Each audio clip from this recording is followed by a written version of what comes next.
letu. Hivyo sisi kama chama tunasisitiza kwamba mwenyekiti Lissu wala chama hatujawahi kuwa na makubaliano yoyote ya siri wala ya kificho. Misimamo yetu imekuwa hadharani muda wote, na misimamo hiyo imekuwa ikitolewa na vikao vya kamati kuu na maazimio yamekuwa yakitangazwa hadharani. Mwisho, Chadema tunaendelea kusisitiza msimamo wetu wa kutoa mwito kwa jumuiya za kimataifa, hususan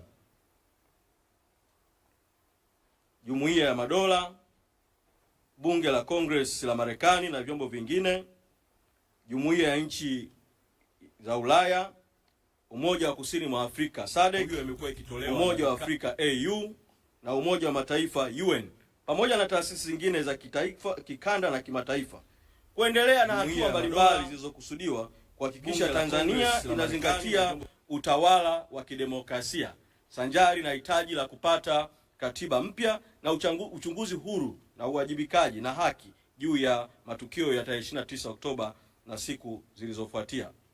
Aidha, Chadema kwa niaba ya Watanzania tunalaani na kukemea hotuba ambazo zinaonyesha kuremba hali ya kisiasa nchini kuwa ni nzuri, wakati hadi hivi sasa wanachama na viongozi wa Chadema wanakamatwa na wako magerezani kwa kusingiziwa kesi mbaya za ugaidi na tuhuma nyingine zisizokuwa na dhamana. Huu ni udhalimu na ukatili katika nchi. Tunataka wanachama na viongozi wetu waliokamatwa na kuambikiziwa kesi za uongo waachiliwe haraka, kwa sababu uonevu huu unaendelea kupanda uchungu kwa Watanzania, chuki na visasi, hali ambayo ni hatari kwa mustakabali wa mbele na mbali wa nchi yetu. Tunaamini kesi hizi zinastahili kufutwa kwa sababu ni kesi za uonevu. Tunarejea tena kutahadharisha kwamba na kusisitiza msimamo wetu kwamba mashambulizi yanayoendelea kutoka kwa watawala haramu na batili na vyombo vyao na mamluki wao dhidi ya Chadema na viongozi wake hayataturudisha nyuma katika safari ya kutafuta haki kwa ujasiri na umoja, kwa nguvu ya umma na nguvu ya Mungu mpaka ushindi upatikane. Wanahabari, karibuni. Baada ya utangulizi huo na tamko hilo la awali na hotuba hiyo ya awali, sasa nimkaribishe mkurugenzi wa mawasiliano kupokea maswali ambayo tutayajibu yote kwa pamoja.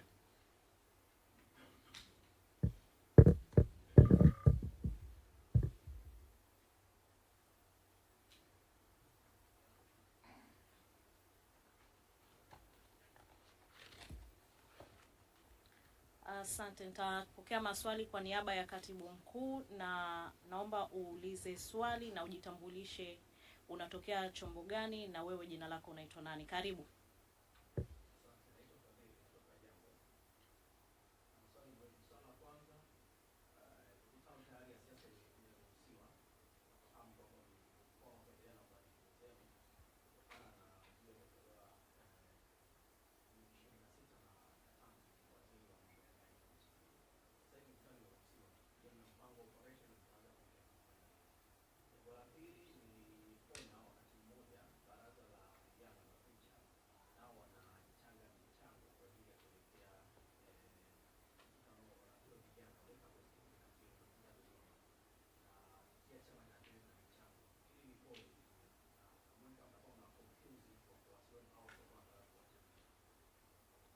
Asante Fadhili. Swali lingine? Karibu.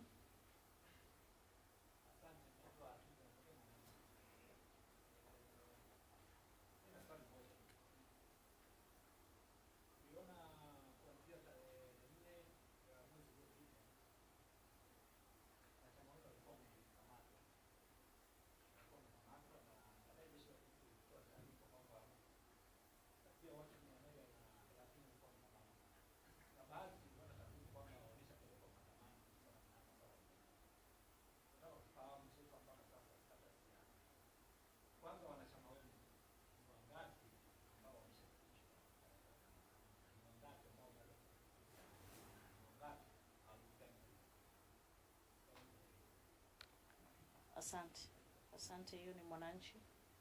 Kuna swali lingine? Maswali ni matatu tu, Mheshimiwa Katibu Mkuu, karibu kujibu maswali.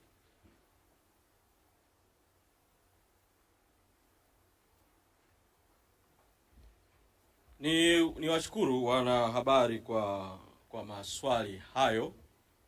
Utakumbuka tarehe 10 mwezi Julai nilipozungumza na nyinyi hapa juu ya maazimio ya kamati kuu iliyokaa tarehe 30 mwezi Juni mwaka huu 2026 Kigoma. Wakati huo kukiwa na zuio, niliwaeleza kwamba sisi tutaendelea na mikutano. Tutaendelea na mikutano ya hadhara, tutaendelea na makongamano, tutaendelea na vikao vya ndani, na tukatangaza vile kuhusu mkutano wa baraza kuu. Kwa hiyo tutaendelea na operation, tutaendelea na mikutano. Sasa mfahamu kwamba Chadema kina ngazi mbalimbali za kichama. Kuna ngazi ya taifa. Operation ya kitaifa tutaitangaza tutakapokuwa tayari, tutaendelea na maandalizi. Bado tulikuwa na viporo vya kumalizia kanda za Pemba, Unguja na Pwani, na lakini vile vile tulitangaza kwamba tutarudi tena kwenye kanda zingine tukienda kwenye ngazi za mikoa na kuendelea. Kwa huo mpango utatangazwa katika wakati mwafaka. Kwa sasa ngazi ya taifa imeweka kipaumbele kwenye matukio mawili ambayo yako karibuni. Moja, tarehe 12 mwezi August, vijana wanaadhimisha siku ya vijana kwa umuhimu wa baraza la vijana katika chama chetu. Hilo ni tukio kubwa ambalo viongozi wa chama kwa nafasi mbalimbali watashiriki. Pili, tuna kazi tunaendelea nayo ya maandalizi ya baraza kuu la chama, na tunachangisha bado pesa kwa baraza kuu la chama. Wakati huo tuna mahitaji ya pesa za operation. Kwa ni vyema tukamaliza kwanza, na ndio maana tunasisitiza wa Tanzania kumaliza kaangwe kadogo kalikobaki ka milioni 68 ili sasa tuanze kukusanya pesa kwa ajili ya operation na shughuli nyingine, na tutawatangazia. Lakini ukiondoa operation za kitaifa au ziara za kitaifa, chama ngazi zingine kinaweza kabisa kuanzia kanda, mikoa, wilaya, majimbo, wako huru huko kufanya mikutano, kwa sababu mwongozo wa kitaifa juu ya operation katiba mpya Free Tundu Lissu ulikushatolewa tulipozindua mikutano na operation hii kule kanda ya Victoria Katoro, na mwongozo huo umeendelea kutolewa katika kanda ambazo tumefanya mikutano mpaka sasa. Kwa wako huru kuendelea na mikutano. Kwa mtaendelea kuona mikutano ikiendelea katika maeneo mbalimbali ya nchi. Lakini ratiba ya kitaifa itakapokuwa tayari tutawaita na tutawatangazia. Muuliza juu ya vijana na michango ambayo vijana wanaitisha kwa umma kuwachangia. Chama hiki ni taasisi kubwa. Ni taasisi ambayo ndani ya Chadema yenyewe ina vyombo ambavyo vimepewa semi autonomy, nusu mamlaka kwenye mambo yao. Kati ya vyombo hivyo ni mabaraza ya chama: Bavicha, Bawacha, Bazecha, baraza la vijana, baraza la wanawake na baraza la wazee.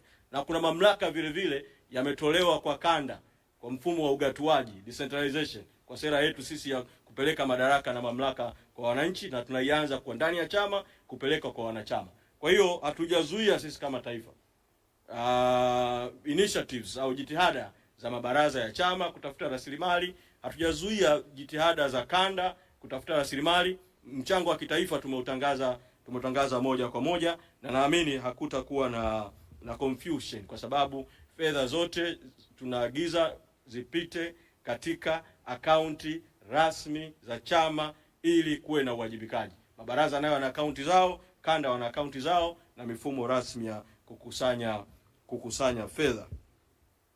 Juu ya wanachama waliokamatwa kuanzia tarehe 4 mwezi Julai, na kwamba polisi walitoa taarifa watu 130, swali lako ni kwamba kwa sasa kuna wanachama wangapi?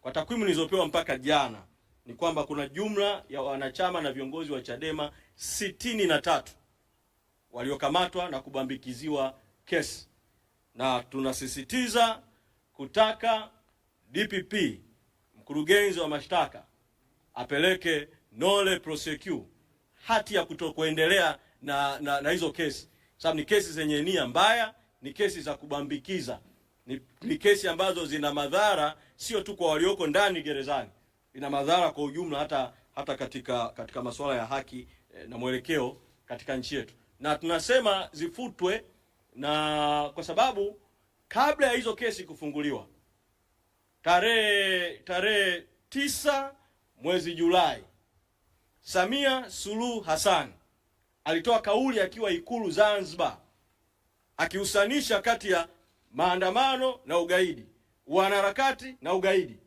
Alafu siku chache baadaye kasi ya kamata na kubambikizia kesi za ugaidi ikaongezeka sana. Kwa hizi si kesi za kusema DPP alindwe kwa sababu kuna haki anayoipigania kwa maslahi ya nchi, sababu katiba ya nchi ibara ya 59B inatamka masharti kwa DPP pamoja na uhuru wake. Anatakiwa awe na nia njema, asimamie maslahi ya umma na mambo mengine kama hayo. Hizo kesi na kesi zio za ukweli, hizo kesi hazina hivyo vigezo. Tarehe 10 niliwaambia hapa kabla kamata haijaongezeka, nikawaambia hiyo kauli ya Samia Suluhu itasababisha watu wakamatwe na kubambikiwa kesi za ugaidi, na ndicho kilichotokea. Kwa ni mfumo mzima. DPP tunamsema Mwakitalu kwa sababu tu ndio ameshikilia mikoba kwa katiba na sheria ya kupeleka mashauri mahakamani, lakini tunajua kesi zimeanzia kwa polisi kwa maana ya IGP Wambura na timu yake. Kesi zimeanzia kwa ofisi ya DCI, mchunguzi wa makosa ya jinai. Tunafahamu vile vile kwamba kesi nyingine vile vile zina mikono ya idara ya usalama wa taifa katika kuambikizia kesi, wakidhani kwamba kwa kufanya hivyo ndio wanamsaidia Suluhu kupata suluhu, lakini kumbe hizo kesi zinageuka kuwa ni silaha ya mapambano dhidi ya Chadema. Na kama sisi tunashambuliwa, sisi hatuwezi kuacha kuendelea kupambana, kulinda chama, kulinda na watu wetu na kulinda wananchi. Kwa tunaomba Watanzania watuelewe, na kwa mzigo huo wa kesi za ugaidi zilizopo, jamii ya kimataifa isiingie kwenye mtego wa ulaghai kwamba kuna mazungumzo Tanzania, kwamba kuna maridhiano Tanzania. Huwezi kuzungumza, mdomo unazungumza mazungumzo, unazungumza maridhiano, matendo yamefungua silaha ya kesi za ugaidi, weaponization of the court system. Mahakama zinatumika tu kama nyenzo ya kuwashikilia watu, kuwapeleka magerezani. Jambo hili halikubaliki ndani ya nchi na halipaswi kukubalika kimataifa. Na Samia wakati anazungumza ametumia nukuu akasema responsibility and prosperity, kwamba prosperity inatanguliwa na responsibility. Kwa hiyo ninataka kusema kwamba responsibility juu ya Tanzania haiko kwa Samia Suluhu Hassan peke yake na serikali haramu, batili, katili iliyoko madarakani. Responsibility ni ya wote, Watanzania wote, na responsibility vile vile ni ya jamii ya kimataifa, ambapo Tanzania imesaini mikataba ya kikanda na kimataifa. Kwa hiyo kunahitajika international responsibility ya UN, responsibility ya SADC, responsibility ya African Union, responsibility ya EU, responsibility ya mdau yoyote wa kimataifa ambaye anajua masharti ya kimkataba ya kimataifa ambayo Tanzania imeingia, atimize wajibu kwa kadiri anavyoweza kuutimiza. Ni responsibility vile vile ya ndani. Kwa mwelekeo huo uliotoka mpaka sasa, Samia Suluhu Hassan hawezi kuachiwa kwamba ndio akabeba jambo la mazungumzo ya maridhiano, kwa sababu tayari formula inakosewa. Tayari ameshatamka kwamba kwanza anaendelea kuitambua tume ya Chande. Pili, amesema karibuni atateua wajumbe wa tume ya Jilila, ile tume ya uchunguzi wa jinai, tume ambayo inajengea kwenye ripoti ya Chande ambayo tayari imeshakosewa, tume ambayo inatuhuma ya kwamba inaundwa kutaka kuwalenga watu, kuilenga Chadema, kumlenga Lissu. Sasa yeye amefunga masikio, anaendelea na tume ya Lila. Wakati huo anasema amebadili kidogo msimamo, ambalo ni jambo unaweza ukaliona amesogea kidogo kutoka katika kauli aliyoitoa mwezi Aprili, ambapo alikuwa amesema tume zitakuwa 4: tume ya Chande, baada ya hapo tume ya jinai, baada ya hapo tume ya maridhiano, baada ya hapo tume ya katiba. Sasa amesema kwamba kutaundwa tume ya maridhiano itakayohusika na katiba. Kwa ukisikiliza kijuujuu unaweza kudhani sasa mchakato wa katiba unaanza. Lakini haya yanatolewa wakati Lissu yuko gerezani. Na Lissu ni kiunganishi cha Watanzania wengi sana. Haya yanaendelea, Chadema inashambuliwa, viongozi wake kwa kesi ya ugaidi, wakati huo kuna mamluki wanatumika dhidi ya Chadema, na mamluki ambao wana ukaribu na watawala. Unaona kabisa kwamba huku wanatangaza amani, huku wanaendelea na vita. Kwa hiyo ni jambo ambayo watu wasome alama za nyakati. Na katika hali hii niwaombe viongozi wa dini wa Tanzania, wako wengi, lakini hasa madhehebu makuu ya nchi yetu, Waislamu kwa Wakristo. Kwanza kile alichokisema Samia Suluhu wakati anapokea ripoti ya Chande mwezi Aprili, kwamba kwa hali iliyotokea mwaka 2025 na hali ya nchi yetu, nchi inahitaji uponyaji, nchi inahitaji maombi ya taifa ya uponyaji, na kanukuu haya za Qurani na Biblia. Lakini toka wakati hakijafanyika, ni wajibu sasa wa viongozi wa dini, Waislamu kwa Wakristo, kukaa pamoja, kwa sababu hawa walioko hawawezi, hawana uwezo huo, hawana uadilifu huo, hawana kukubalika huko. Wakae, watafute namna, tuombe toba ya nchi yetu, tuombe uponyaji wa nchi yetu, lakini wasiishie tu kuomba. Tumuombe Mwenyezi Mungu atende miujiza yake ya haki. Lakini wakati huo viongozi wa dini wana mamlaka, wale wenye kuheshimika, wale wenye kuishi haki na uadilifu, wana mamlaka ya kuwa wapatanishi wa haki wa ndani, wasuluhishi wa haki wa ndani, ili waweze kushirikiana na wapatanishi na wasuluhishi wengine wa kimataifa kutafuta namna ya kutoka kama taifa. Ni vyema tukazisikia sauti za viongozi wa dini, na sio sauti tu za maneno.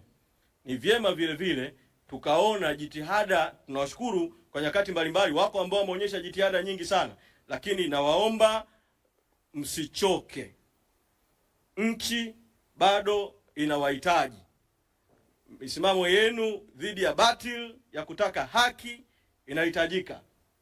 Sauti yenu ya kinabii inahitajika.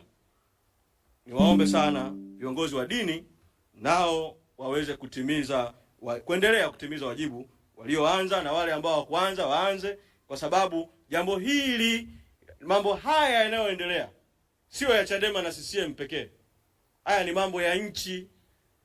Na ukishazungumza mambo ya nchi, viongozi wa dini na viongozi wa kiroho ambao kwa imani zetu tunaona ni wawakilishi wa kazi ya Mungu hapa duniani, wana wajibu na hilo ni ombi kwao. Wafahamu tu kwamba, nimalize kwa ufupi kwenye hili, nilisema juu ya msimamo wa mwenyekiti Tundu Lissu ni ule msimamo wa chama, na sisemi haya kwa kuyasema tu kwa nasibu. Pamoja na kuwa tumezuiwa kumuona gerezani, hatukutoa kauli toka tarehe 30 rais alivyozungumza, kwa sababu rais alitumia maneno akasema, na nukuu alichokisema, kuna mwenzetu mmoja bado anaendelea kutafakari, tunaendelea kupokea misukumo yake, condition zake, matakwa yake. Akaendelea, ndio mambo yanavyoendeshwa katika nchi. Katika hali ya kawaida sisi viongozi wa Chadema tulioko nje tuliona hii kauli haituhusu, kwa sababu hatujawahi kuanza kutafakari, kwa maana kama vile kubadilisha msimamo au nini. Hatujakaa kikao cha chama kutofanya hiki. Kwa rais hakusema kitu sahihi, hakusema kitu sahihi kabisa kuhusu Chadema. Lakini kwa sababu hakutaja Chadema, akasema labda pengine hiyo tafakari mbadala inamhusu mwenyekiti Tundu Lissu gerezani. Kafanya utaratibu wa kujua msimamo wa mwenyekiti ni upi. Kwa siku kadhaa tukapata moja, toka azungumze na aliyekuwa rais wa Malawi Chakwera, aliyekuja kwa niaba ya UN. Hakuna msuluhishi au mtu mwingine aliyefanya mazungumzo naye, ikiwemo wa serikali. Kwa hoja ya kutafakari haihusiki kabisa.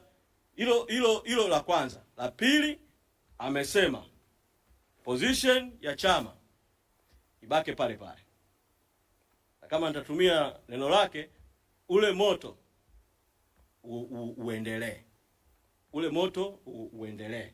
Kwa hiyo hii ya kutafakari si kweli kwa Chadema, wala si kweli kwa mwenyekiti Tundu Lissu. Na niwaombe wa Tanzania mumuombee mwenyekiti Tundu Lissu. Sababu taarifa nilizozipata hapa mwisho ni kwamba hali yake ya kiafya kwa kiwango fulani haiko vizuri. Kwa kawaida alikuwa ana uwezo wa kuzunguka kwenye mazoezi kwa siku, alikuwa anasema kwamba anazunguka raundi 50 kwa mazoezi ya kuzunguka, lakini sasa anazunguka raundi 20 peke yake kwa sababu ya maumivu makubwa ya nyonga na maeneo mengine ya nchi.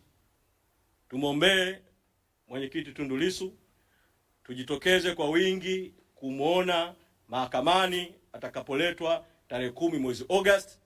Lakini ufumbuzi wa jambo hili ni rahisi sana, wala hakuna sababu ya kupoteza muda wa mahakama na kupoteza muda wa Watanzania mahakamani. Ni mkurugenzi wa mashtaka tu kufanya kama kile alichokifanya wakati mwaka 2021 mpaka 2022 aliyekuwa mwenyekiti wetu wakati huo mwenyekiti Freeman Mbowe alipobambikiwa kesi ya ugaidi, akawa gerezani kwa miezi. Baadaye ukweli na hekima ikatawala, kesi ikafutwa. Sasa ukweli huo huo na hekima itamalaki hapa. Tusiendelee kuzungumza chochote bila kwanza kesi ya mwenyekiti Tundu Lissu kufutwa, awe huru. Tukae vikao kama chama, tujipange kwenda mbele. Asanteni sana na Mwenyezi Mungu awabariki sana.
Level 500 VIP, this is your exclusive presidential suite.